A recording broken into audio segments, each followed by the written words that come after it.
Hello, happy Saturday. Today we are talking about how veneers are made. If you're ever curious as to how do veneers get made, how do they get put on, what happens, what's the process? Because obviously if you're not in the dental field, then you probably have no clue.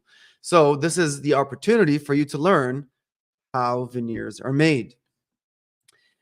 Let me just go here on Instagram to give the Instagram people a little bit of a chance to come on live. And of course, all these videos are posted everywhere, especially on YouTube, LinkedIn, Facebook, not Instagram, X. They're actually everywhere.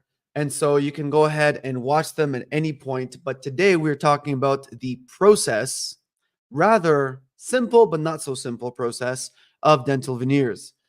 And how are they made? Today is episode number 86 on the podcast that we started 86 days ago, and we are going strong. Today's Saturday. Happy Saturday to everybody.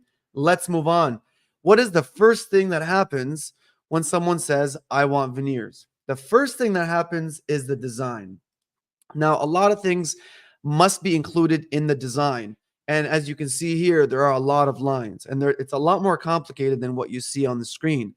But those lines actually indicate a lot of things because they tell us whether or not that your gums are in line, whether your teeth are in line, whether the final outcome is going to require a lot more preparation, or if we need less preparation. How can the teeth be shaped as a final product?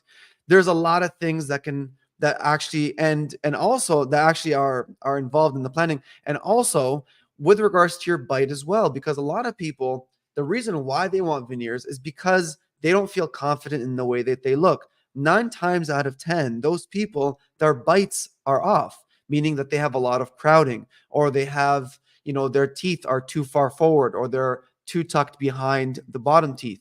Whatever it is, there's a big bite discrepancy, and a lot of these cases that we see in order to render a good cosmetic and a good functional outcome. Because what you don't want, the last thing you want, by the way, is you don't want to actually do all this work. And it's very expensive and it's time consuming. You don't want to do all of this work and then have it not last you.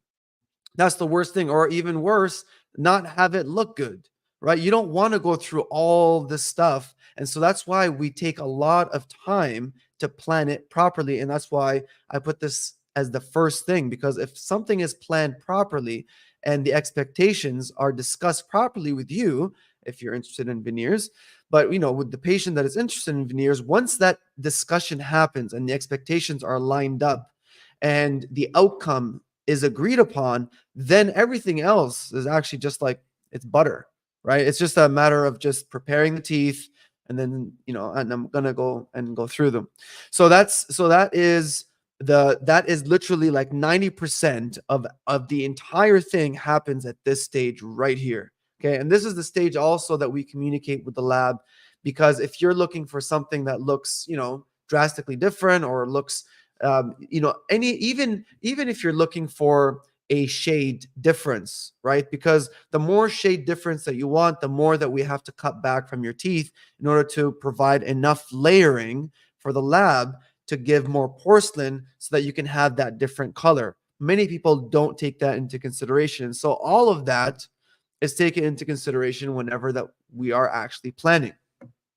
So now that we have the plan, we've communicated with the lab, we've discussed the different expectations with the patient. We told the patient, okay, what are the steps, what's going to happen, what are the outcomes, how long is this going to take, and all this lovely stuff. After all of that is discussed and agreed upon, then we hit go and we do the preparation. So at that point, we would have already done the digital design. We've already printed what we call the mock-up, which is the final outcome in a digital design. And then we do a putty, right? And so that we can actually put it, you wear your smile before anything is touched, and you get to see how your smile looks. And then we start the preparation, right? So then that's the appointment that you come in, and then we do the preparation work.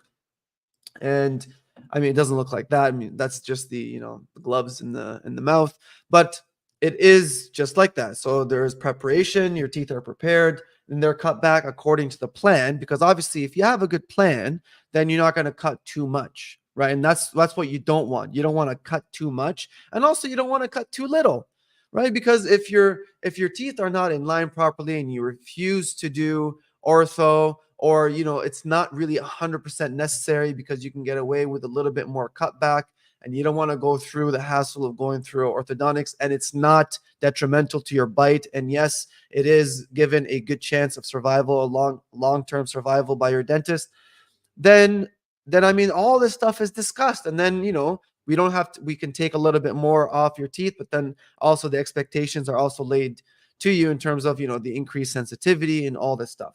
Okay, so there are consequences behind every type of decision.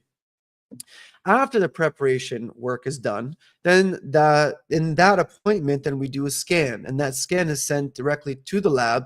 The lab is already made aware that this scan is going to come in, and then we also take pictures as well. I take an ungodly amount of pictures. I take so many pictures, high definition, with it's a very, very intricate process because I want to give the laboratory as much information as humanly possible so that there is no shadow of a doubt as to exactly what needs to be done for you to get the veneers that you want.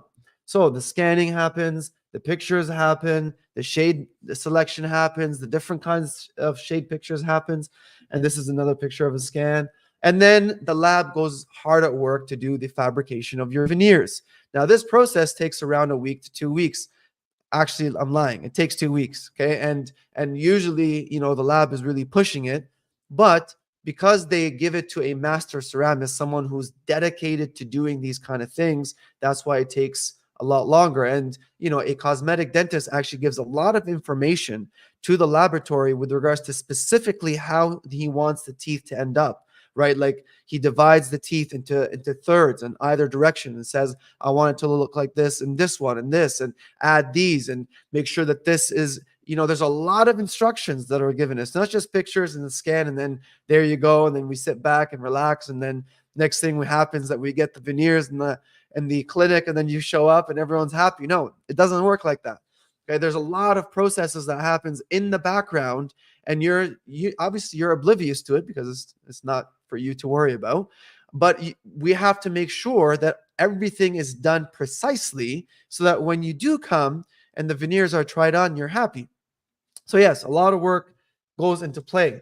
And then this is, some veneers that are fabricated. And then you come back after 2 weeks and we do the cementation. Okay, so then we put on the real veneers. We give you a chance for you to have a look. And then if you say yes, then we cement them.